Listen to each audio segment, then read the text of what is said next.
మండలం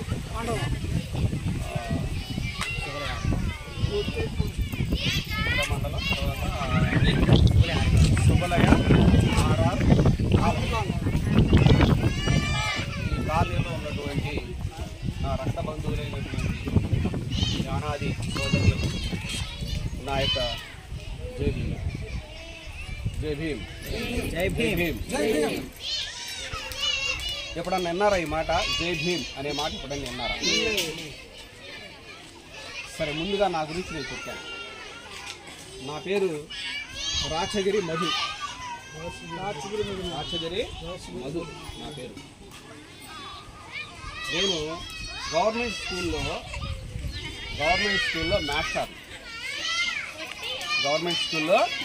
మాస్టర్ ఉద్యోగం చేస్తున్నాను. నేను గవర్నమెంట్ స్కూల్లో టీచర్గా ఉద్యోగం చేస్తున్నా. గవర్నమెంట్ ఉద్యోగం చేస్తున్నా. అందరూ ఏం చేస్తారంటే గవర్నమెంట్ ఉద్యోగం చేస్తూ సెలవుల్లో ఏదో సంపాదన కోసం చూస్తారు.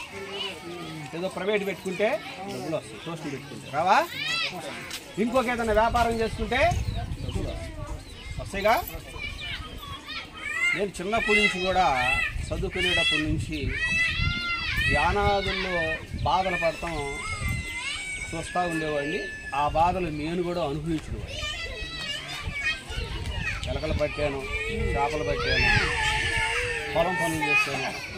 మా అమ్మ ఊళ్ళో పాసి పని చేసేది, బ్రాహ్మణులలో పాంటూళ్ళలో పాసి పని చేసేది మా అమ్మ.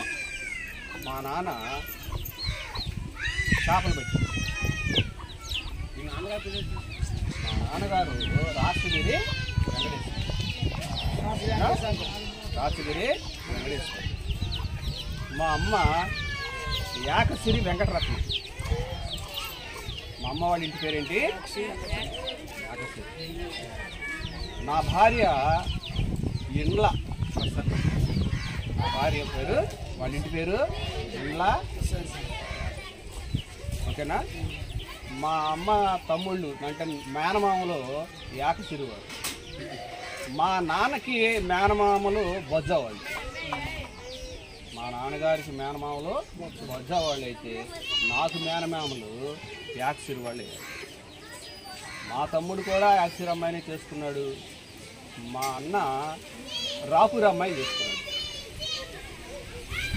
గుంటూరు జిల్లా చేబ్రోలు యానాది కాలనీలో నేను ఉంటాను ఇప్పటికీ కూడా. అక్కడే పుట్టాను, అక్కడే పెరిగాను, అక్కడే చదువుకున్నాను, అక్కడే ఉంటాను. మరి మేమంతా కూడా ఆ చేపలు పట్టిన వాళ్ళమే, కాపలాలు కాసిన వాళ్ళమే, అవన్నీ పని చేసుకుంటూ హాస్టల్లో ఉండి చదువుకున్నాను. గవర్నమెంట్ హాస్టల్లో ఉండి చదువుకున్నాను. ముగ్గురు అన్నదమ్ముళ్ళే మేము. మా అన్నకి చదువు అవ్వలేదు, మా తమ్ముడికి అయితే నేనే చదివించిన తర్వాత నేనైతే గవర్నమెంట్ జాబ్ వచ్చింది చేసుకుంటున్నాను. మరి ఆ జాతి నుంచి వచ్చిన వాడిని కాబట్టి నా జాతి కోసం ఎక్కడ ఏ అవసరం ఉన్నా నా వంతు కృషి చేస్తూ పోతూ ఉన్నా. ఈ క్రమంలో అన్ని జిల్లాలు తిరిగా. అన్ని జిల్లాల్లో ఉన్నటువంటి యానాది సంఘాలకు వెళ్ళాను, యానాది నాయకులు కలిశాను. అన్ని జిల్లాలు తిరిగేశాను ఈ చివరి నుంచి ఆ చివరి దాకా. శ్రీకాకుళం, విజయనగరం, ఈస్ట్, వెస్ట్, కృష్ణా, గుంటూరు, ప్రకాశం, నెల్లూరు, చిత్తూరు, కడప, కర్నూలు అన్ని జిల్లాలు తిరిగా. ఉద్యోగం చేసుకుంటూ సెలవు వచ్చినప్పుడల్లా ఎక్కడెక్కడ యానాదులు ఉన్నారా వెళ్ళటం, వాళ్ళతో మాట్లాడుతూ నేను మాట్లాడే మాటలు, నేను పెట్టే మీటింగ్లు అన్నీ కూడా మీ సెల్ ఫోన్లో యూట్యూబ్ ఛానల్లో చూడండి. నేను వస్తాను. మీ సెల్ ఫోన్లు ఓపెన్ చేయండి. ఉన్నాయా సెల్ ఫోన్లు అందరికీ? ఓపెన్ ఒకసారి సెల్ ఫోన్ యూట్యూబ్ చూడండి. యూట్యూబ్లో రాచగిరి మధు అని కొట్టండి, లేదా ప్రసన్న నాలెడ్జ్ సెంటర్ అని కొట్టండి. యూట్యూబ్లో నా వస్తాయి. నేను మాట్లాడి నేను చేసిన పనులు కానీ నేను చేసినటువంటి కార్యక్రమాలు కానీ వస్తాయి. ఎప్పుడు కూడా ఏం చేద్దాం అనేది మీ నుంచే నా పని ఉంటుంది. మీ నుంచే నా పని ఉంటుంది తప్ప నా నుంచి నేను చెప్పింది మీరు చెయ్యండి అని నేను ఎక్కడా చెప్పను. నాకు అవసరం లేదు. ఎందుకంటే డబ్బు సంపాదించడానికి నేను రాలా, మీ మీద ఏదో బెంచ్ పొందటానికి నేను రాలా. నేను ఉద్యోగస్తుని, నాకుంది నాకు చాలు. సెలవుల్లో నేనేం చేయగలను నా కులానికి అనేది దిశగానే నా ఆలోచన. నేను మా పిల్లలను చదివించుకున్న నాకైతే అబ్బాయి పేరు అవినాష్, డిగ్రీ అయిపోయింది. ఆయన ఇప్పుడు గ్రూప్ 1 ఉద్యోగాలకి ప్రిపేర్ అవుతున్నాడు. అట్లాగే టీచర్ జాబ్కి కూడా ప్రిపేర్ అవుతున్నాడు. రేపు టీచర్ కావచ్చు, లేకపోతే ఎంఆర్ఓ కావచ్చు, కలెక్టర్ కావచ్చు, ఎండిఓ కావచ్చు, తెలియదు. అబ్బాయి అయితే చదివించాను, ఆయన ఉద్యోగాలకు ప్రిపేర్ అవుతున్నాడు. నా కూతుర్ని లాయర్గా చదివించాను. నా కూతురు లాయర్ ఇప్పుడు. నా కూతురు ఇప్పుడు లాయర్. మరి ఒకప్పుడు చేపలు పట్టినోని, ఈరోజు నేను టీచర్ని అయ్యాను. మరి క్వాంట్రీలలో బ్యామిళ్ళల్లో పాసి పని చేసి మా అమ్మ మా నాన్న నన్ను ఎక్కొచ్చిన వాళ్ళు. ఈరోజు గవర్నమెంట్ ఉద్యోగం వచ్చింది. నా పిల్లల్ని చదివించుకుంటున్నాను. వాళ్ళని మంచి పొజిషన్లోకి రావాలని వాళ్ళ కోసం కృషి చేస్తున్నాను. మరి నా తెలివిని, నా జ్ఞానాన్ని పంచుదామని మన వాళ్ళకి ఎక్కడ ఖాళీ ఉంటే అక్కడికి వెళ్తా ఉంటాం. యూట్యూబ్లో చూడండి ప్రత్యేకంగా.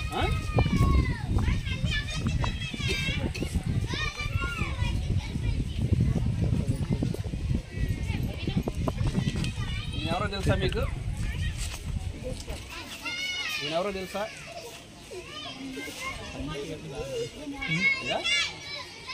తెలుసా ఆయన? ఈయన బ్రాహ్మలాయన. ఎవరైనా బ్రాహ్మలాయన.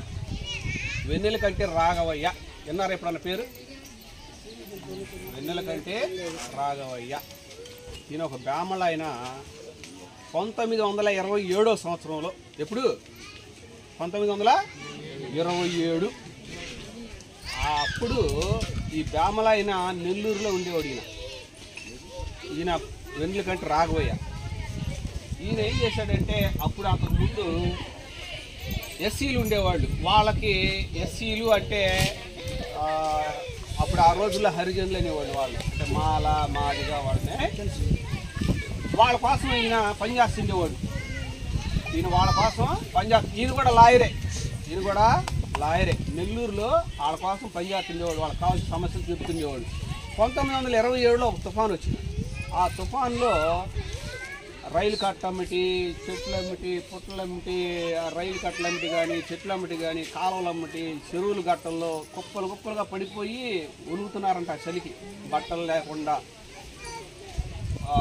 దీనస్థితిలో వాళ్ళు చూసాడు. ఈయన ఏంటి వీళ్ళందరూ మనుషులేనా, ఏంది ఎట్లా ఉన్నారు అంటే, వీళ్ళని యానాదులు అంటారండి అన్నారంట.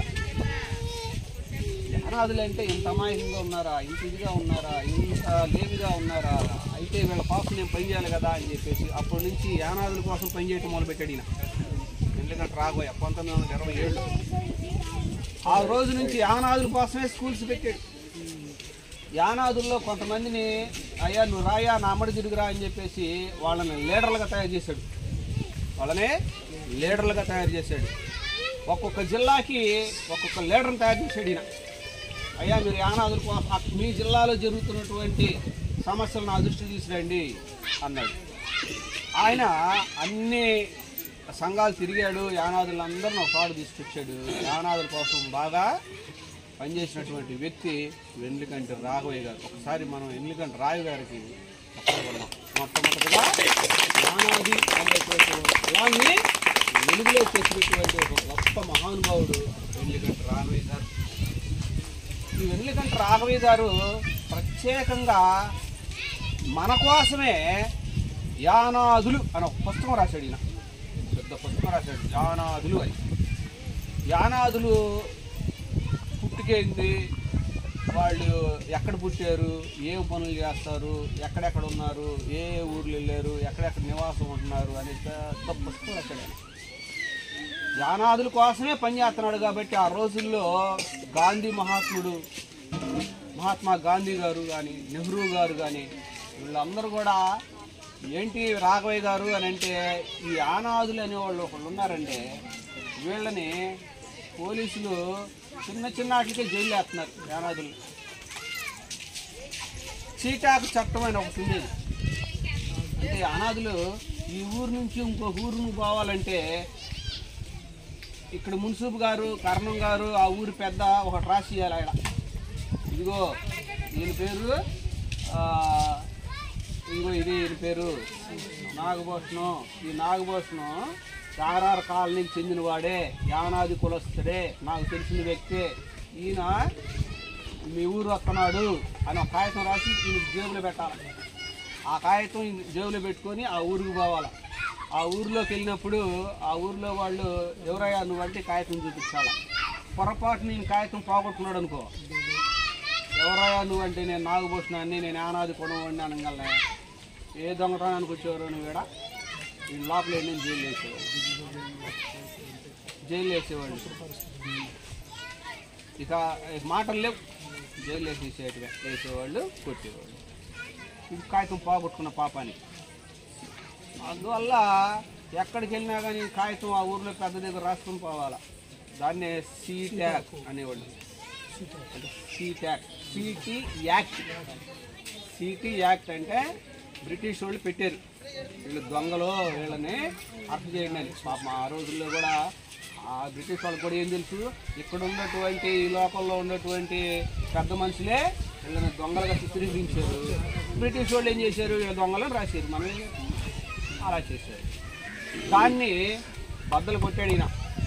వాళ్ళ దొంగలు కాదు, మంచివాళ్ళు, అమాయకులు, పేదవాళ్ళు అని వాళ్ళ మీద కేసులు లేకుండా చేయటం, మరి వాళ్ళని చైతన్యం చేయటం చేశాడు. నేను చరిత్ర చదువుకున్నా, నేను చదువుకున్నవాడిని కదా, చరిత్ర చదివా. ఓహో, నా యానాదులకి ఈ విధంగా మనం సహాయం చేయాలి నాకు ఆలోచనకు వచ్చా. ఈ క్రమంలో నేను అన్ని జిల్లాల్లో తిరిగే క్రమంలో ఈయన ఎలా అయితే చేశాడో, వెన్నెలకంటి రాఘవయ్య గారు ఎలా అయితే చేశాడో, ఒక్కొక్క జిల్లాకు నాయకులను తయారు చేశాడో, మీ జిల్లాలో జరుగుతున్న సమస్యలు ఇక్కడ తీసుకురండి. మనం అందరం ఒక జిల్లాలో సమస్య వస్తే మిగిలిన జిల్లాలో వాళ్ళందరం అక్కడికి వెళ్తాం. ఆ జిల్లాలో ఇక్కడ జిల్లాలో సమస్య వస్తే ఆ జిల్లా వాళ్ళందరూ కలుపుకొని ఇక్కడికి రావటం. ఇట్లా ఒక ఉద్యమం లేపి అందరినీ చైతన్యం చేసినటువంటి వ్యక్తి వెన్నెలకంటి రాఘవయ్య గారు. ఈయనకిలాగానే నేను కూడా ఏం చేశానంటే అన్ని జిల్లాలు తిరిగాను, అన్ని జిల్లాల్లో నాయకులను తయారు చేసేసాను, అన్ని జిల్లాల్లో లీడర్లు ఉన్నారు. వాళ్ళందరూ కూడా వాట్సాప్లో గ్రూపులు పెట్టేశారు, వాట్సాప్ గ్రూపులు. ఇప్పుడు మీరు వాట్సాప్ గ్రూప్ ఉందా మీకు? ఇక్కడ యూత్ వాట్సాప్ ఉంది కదా, యూత్ గ్రూప్ ఉంది కదా. ఇప్పుడు వాట్సాప్లో ఒక 10-20 మంది ఒకే గ్రూప్లో ఉన్నారు. అరే నేను ఇక్కడ ఉన్నాను రా, డ్యామ్ దగ్గరికి వచ్చాను రా అని ఫోటో పెట్టాడు. అరే మనోడు డ్యామ్ దగ్గర ఉన్నాడంటరా అని మిగిలిన వాళ్ళందరూ చూస్తారు. అని నేను పలానూరు వచ్చాను రా అని ఒక మెసేజ్ పెడతాడు. అరే పలానూరు, అరే నాకు బైక్ యాక్సిడెంట్ జరిగిందిరా ఇక్కడ అని చెప్పేసి పెట్టగానే గ్రూప్లో వచ్చి అందరూ చూస్తారు. చూస్తున్నారా? అదే ఆలోచన నేను ఏం చేశానంటే, మీకు అక్కడ ఏదన్నా సమస్యలు జరిగినప్పుడు ఈ గ్రూపులు పెట్టండి రా, అందరూ తెలిసిందని చెప్పాను. అలా పెట్టారు. ఆ విధంగా ఈరోజు మాకు నెల్లూరు, చిత్తూరు, ప్రకాశం, గుంటూరులో లీడర్లు, గొప్ప గొప్ప లీడర్లు తయారయ్యారు. ఈరోజు యానాదులు చాలా గొప్ప పోరాటాలు చేస్తున్నారు, చాలా పెద్ద పెద్ద పోరాటాలు చేస్తున్నారు. ఇవన్నీ కూడా నేను యూట్యూబ్లో పెడతా ఉంటా, చాలామంది చూస్తూ ఉంటారు. అయితే నేను టీచర్ని కదా, టీచర్ ఉద్యోగం చేస్తూ శ్రీకాకుళంలో టీచర్ల కోసం అంటే మాస్టర్ల కోసం మీటింగ్ పెట్టా. ఒకసారి వచ్చా, ఇక్కడ యానాదులు ఉన్నారా అని అడిగా. లేరండి అన్నారు. వీళ్ళందరూ ఉన్నారు, ఎస్టీలు అంటారు కదా వాళ్ళని కూడా. ఆ ఎస్టీ ఉద్యోగులు మీటింగ్ పెట్టి అప్పుడు కూడా అడిగా, ఇక్కడ ఎస్టీలు అనగా ఎరుకుల వాళ్ళు వస్తున్నారు, భగతులు వస్తున్నారు, కొండరెడ్లు వస్తున్నారు, వీళ్ళందరూ వస్తున్నారు, మరి మీరు ఒకళ్ళు కూడా కనపడతలేదు శ్రీకాకుళంలో ఏందా అంటే లేరెడ్లు వాళ్ళు అన్నారు. లేరనే అనుకుంటున్నాం, లేరనే అనుకుంటున్నాం. ఆ క్రమంలో అక్కడ మీటింగుల్లో అక్కడ మేము చిత్తూరు, నెల్లూరు, కర్నూలు, కడప, ప్రకాశం, మరి కృష్ణా, గుంటూరు, ఆ జిల్లాల్లో మీటింగ్ పెట్టేటప్పుడు ఒక్కొక్కరు చెప్పారు కదా, ఈస్ట్ గోదావరిలో కూడా యానాదులు ఉన్నారు అని. ఈస్ట్ గోదావరిలో కూడా ఉన్నారు అనుకున్నాం.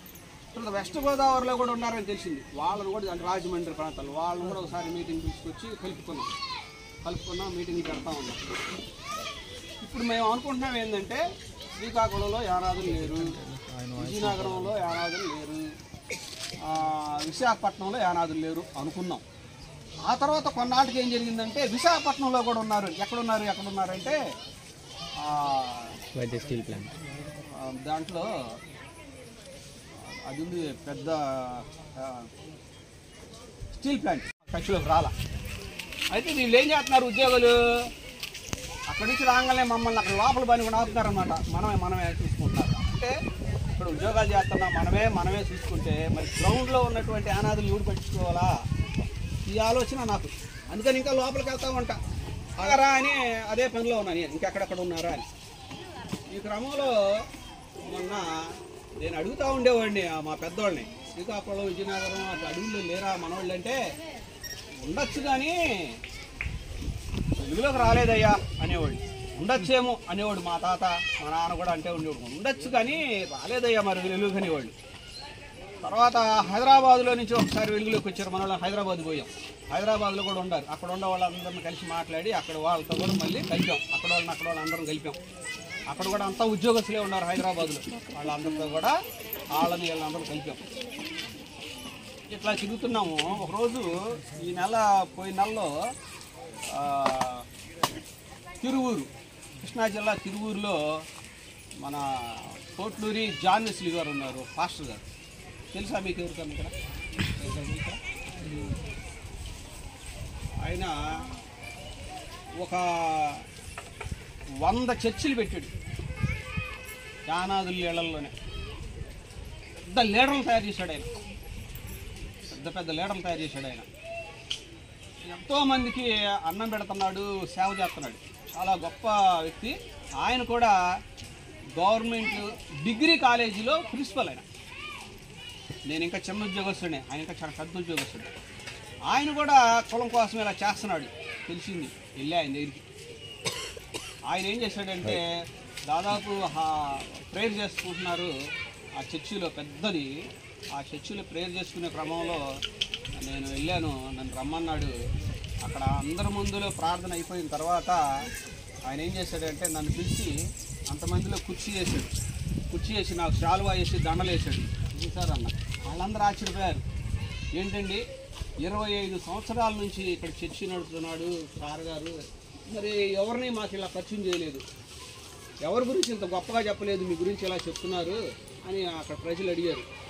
అప్పుడు ఆయన చెప్పాడు, యానాదుల కోసం ఈ మధు మాస్టర్ చేస్తున్నటువంటి సేవ అని ఆయన చెప్పాడు. ఆయన ధోరణిలో ఆయన చెప్పాడు. ఆ క్రమంలో ఆ అమ్మాయి అక్కడ ఉంది, అక్కడ అమ్మాయి రాజ్యలక్ష్మి కదమ్మా నీ పేరు? ఆ అమ్మాయి రాజ్యలక్ష్మి సార్ నాన్న, తప్పులేదులే, ఇక్కడ నువ్వు రా చెప్తా. ఆ అమ్మాయి రాజ్యలక్ష్మి అక్కడ ఉంది.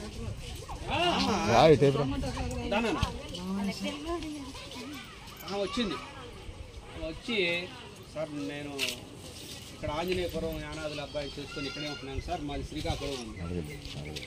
ఆశ్చర్యపోయా, శ్రీకాకుళమా, నువ్వు యానాదుల అమ్మాయివేనా? యానాదుల అమ్మాయిని. ఇప్పుడు ఆయన చెప్పాను నేను ఆ సార్కి, ఇట్లా అంటుందంటే ఒకసారి నువ్వు ఆ సంఘంలోకి పోయిరా పో అన్నాడు. సరేనండి అని చెప్పేసి ఇక ఆయన దగ్గర సెలవు తీసుకొని వెళుతూ మేము అప్పుడు 5-6 ఉన్నాం కారులో. అందరం కూడా వెళ్తూ ఈ కాలనీకి వెళ్ళాం. ఈ కాలనీకి వెళ్ళి కూర్చున్నాం. ఈ కాలనీలో వాళ్ళందరూ కూర్చున్నారు. అయ్యా మీ గురించి సార్ చిన్న చెప్పారు, మీరు చెప్పిన తర్వాత మేము యూట్యూబ్లో చూసామయ్యా అన్నారు. సరే ఏం చెప్పండి అంటే అక్కడ సమస్యలు చెప్పి వచ్చారు. సరేనండి. ఈ క్రమంలో అన్నీ జనరల్గా అక్కడ ఉన్న వాళ్ళే నాకు చెప్పారు, కానీ ఒక కొత్త మాట పడింది నాకు. ఏ మాట?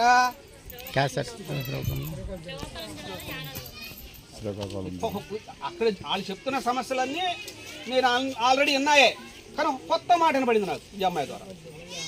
సరికి అమ్మ ఎక్కడమ్మా ఏందమ్మా అన్న. శ్రీకాకుళం జిల్లా అండి మాది, అక్కడ ఉన్నారా యానాదులు అంటే ఉన్నారండి అంది. అక్కడ వాళ్ళది ఒక ఫోన్ నెంబర్ ఇవ్వమ్మా అంటే ఈ బొజ్జ అంజుబాబు నెంబర్ ఇచ్చింది. బొజ్జ అంజుబాబు అంటే నాకు ఎక్కడ కలిసింది చుట్టరేఖం? మా నాన్నకి మేనమామలు అక్కడ కలిసింది నాకు చుట్టరేఖం. మా నాన్నకి మేనమామలు ఉండారు అక్కడ. ఎండ్లో నా భార్య ఎండ్ల అమ్మాయి. అయితే ఆ అబ్బాయి ఫోన్ చేసి ఇక్కడ ఎవరెవరు ఏ ఇంట్లో పేర్లో ఉన్నారయ్యా అన్న అంటే చెప్పాడు ఆయన. రాపూరి, చలవంచెర్ల, వబ్బాని, బొజ్జ, ఇండ్ల వాళ్ళు, ఏగా వాళ్ళు. ఇంకా వాళ్ళు చెప్తుంటే ఇంకా నాకు నా వాళ్ళని ఎప్పుడు కలవాలి, కొత్త వాళ్ళని, కొత్త ప్రపంచం చూడాలి కలుగుతూ ఉంది. నేను స్కూల్లో మాస్టర్నిగా ఉద్యోగం చేసుకుంటున్నాక సెలవులు రావాలిగా. సెలవులు వచ్చినాయి, చలో శ్రీకాకుళం వచ్చేసా అమ్మా. ఇప్పుడు ఇక్కడికి వచ్చే క్రమంలో నేను వాట్సాప్లో ఫేస్బుక్లో పెట్టా కదా. ఇప్పుడు విజయనగరం నుంచి ఒక అబ్బాయి ఫోన్ చేశాడు నాకు.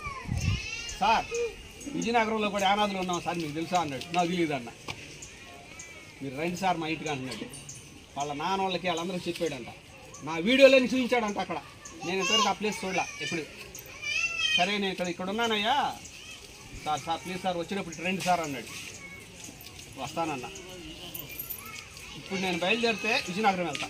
విజయనగరంలో యానాదులు ఉన్నారని నీ లోకానికి ఇంకా తెలియలే.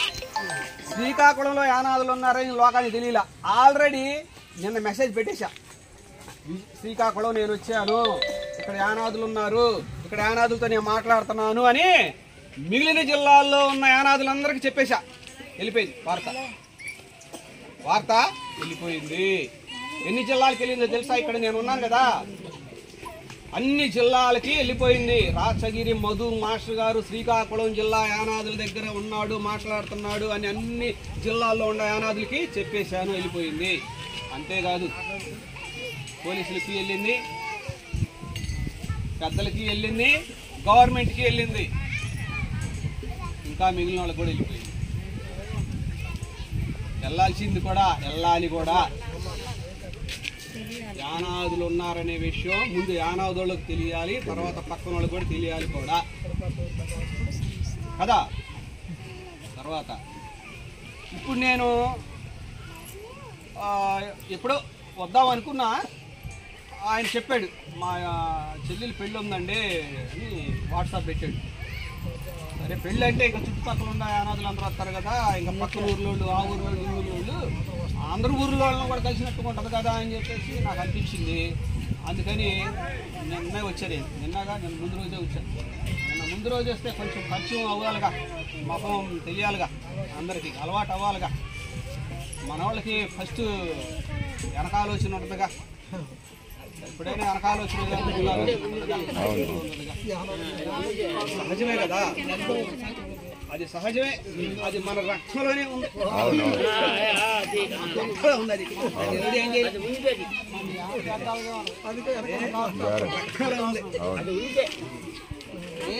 రక్తంలో ఇమిడిపోయి ఉంది అది, దాన్ని ఏం చేయలేం.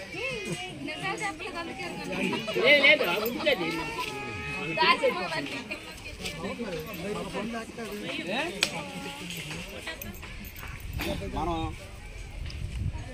ఒకవైపున వెన్నుకంటి రాఘవయ్య గారి చరిత్రని ఇంప్లిమెంట్ చేస్తున్నాం. ఇప్పటిదాకా మనం చేస్తున్నటువంటిది ఈ సమాజానికి కరెక్ట్గా సరిపోతుందా, చాలటం లేదా? అంటే మన బలం, మనం మాట్లాడే మాట, మనం నడుస్తున్నటువంటి బాట, మనం తీసుకునే నిర్ణయాలు గవర్నమెంట్కి కరెక్ట్గా తగ్గుతుందా లేదా అంటే నామకే వాస్తాయి. వాళ్ళకి గట్టిగా తగ్గట్లా, ఒక నామకే వాస్తాయి. అంటే మనం గాంధీ మార్గంలో ప్రయాణిస్తున్నాము. ఏ మార్గం? గాంధీ, మహాత్మా గాంధీ చెప్పిన మార్గంలోనే ప్రయాణిస్తున్నాం ఇప్పటిదాకా. ఈ రోజుకి కూడా గాంధీ మహాత్ముడు ఏం చెప్పాడు? దాన్ని గాంధీ మార్గం అంటాడు. వెన్నుకంటి రాఘవయ్య గారు ఏ మార్గంలో నడిచాడు? వెన్నుకంటి రాఘవయ్య గారు గాంధీతో స్నేహం చేశాడు, గాంధీ చెప్పిన భాష నడిచాడు కదా. ఈ మాత్రం దానికి ఇంత చైతన్యం వచ్చింది. అయితే నేను ఒక కొత్త మార్గాన్ని ప్రవేశపెట్టాలనుకున్నా. ఈ క్రమంలో నేను ఆల్రెడీ మాస్టర్ని కాబట్టి, అంత చైతన్యమైనటువంటి వ్యక్తులతో తిరుగుతున్నాను కాబట్టి, గవర్నమెంట్ కానీ బాగా వినాలి అయిపోయింది. గవర్నమెంట్ కానీ ఇతర కులస్తులు కానీ బాగానండి ఈ మాట. గవర్నమెంట్ భయపడుతుంది ఒకళ్ళని చూసి, ఒక జాతిని చూసి, ఒక కులాన్ని చూసి గవర్నమెంట్ భయపడుతుంది. ఇతర కులస్తులు కూడా భయపడుతున్నారు ఆ కులాన్ని చూసి. ఏ కులమో తెలుసా? ఎస్సీలను చూసి గవర్నమెంట్ భయపడుతుంది. ఇతర కులస్తులు కూడా భయపడుతున్నారు. వాళ్ళతో స్నేహం చేశాను నేను వెళ్ళి. అయ్యా తమ్ముళ్ళు రండి, ప్లీజ్ తమ్ముళ్ళు, ప్లీజ్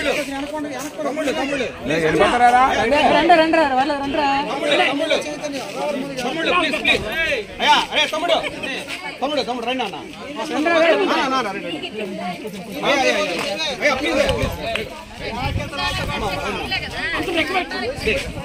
కూర్చోండి రా, ప్లీజ్ తమ్ముడు తమ్ముడు తమ్ముడు రా నాన్న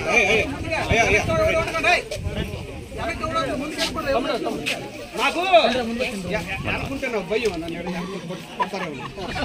ముందుంటే ఫేస్ టు ఫేస్ కొట్టుకున్నా చేసినా కానీ నాకు అనుకుంటే భయం ఏడ ముచ్చిన ఓట్లు పెట్టాలని నా భయం నాకు ఉండదుగా నేనే అనాథుడిని కదా అవునా కాదు నేనే అనాథుడిని నాకుంటే భయం నాకు కానీ కొంచెం ముందుంటే నన్ను కొట్టినా చెప్పు కొట్టరా బాబు అంటారు అందుకని కొంచెం అనుకోండి మాట్లాడినా కొడతాడు భయం ఇప్పుడు చూశానమ్మా నేను ఇన్ని సంవత్సరాల నుంచి తిరుగుతున్నటువంటి ఈ సొసైటీలో తిరుగుతున్నటువంటి విషయాల్లో నేను గమనించింది ఏంటంటే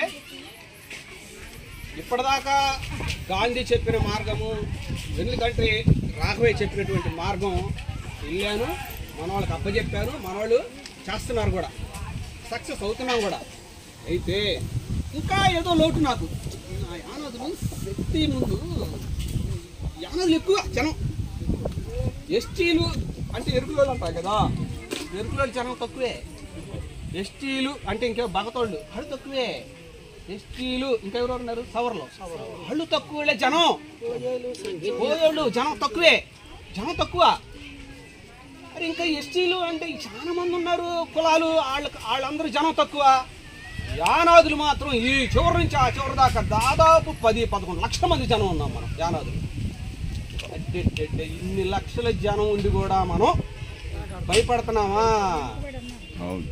ఎక్కడో అంతుంది నాకు కాదు ఇంకేదో ఇంకేదో తెలుసుకోవాలా ఆలోచన ఈ క్రమంలో ఎస్సీలు మాలోళ్ళు మాదిగోళ్ళు మాలోళ్ళు మాదిగోళ్ళు అనగానే గవర్నమెంట్ భయపడుతుంది ఇతర కులస్తులు కూడా భయపడుతున్నారు వాళ్ళతో స్నేహం చేశాను నేను ఏం చేశాను వాళ్ళతో స్నేహం చేస్తూ ఇప్పుడు యానాదులతో పనిచేయడానికి ఆల్రెడీ యానాదులు లీడర్లు తయారయ్యారు కదా వాళ్ళనేమో ఇటు మీరు వాళ్ళతో చేయండిరా నేను ఏళ్ళతో చేస్తానని చెప్పేసి వాళ్ళతో సమావాసం చేసి వాళ్ళతో వెళుతూ ఉండే క్రమంలో ఈ పుస్తకాలని చదివేస్తాను అయిపోయింది కదా ఈయన చెప్పిన ఇంకొక కొత్త పుస్తకాలు చదవటం మొదలుపెట్టాను అప్పుడు ఈయన గురించి తెలిసింది ఈయన ఎవరు చెప్తారా ఎవరమ్మా పెద్దయినా అక్కడికి వెళ్ళేవట్రా రండి బలి ఉంటాయి అయ్యో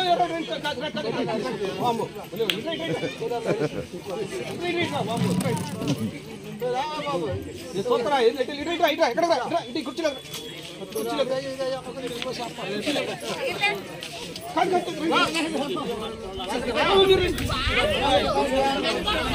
కూర్చోండి ఇప్పుడు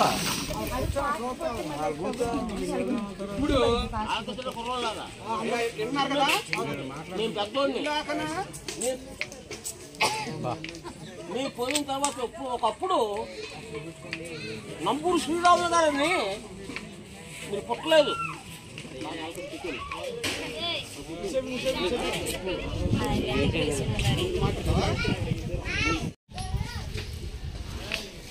మీ యానాలు కొలువు నేను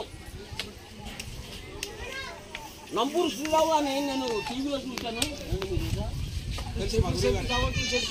మా గురుగారే నా బావగారే చుట్టం కూడా కరెక్టేనా నేను చెప్పిన మాట కరెక్టేనా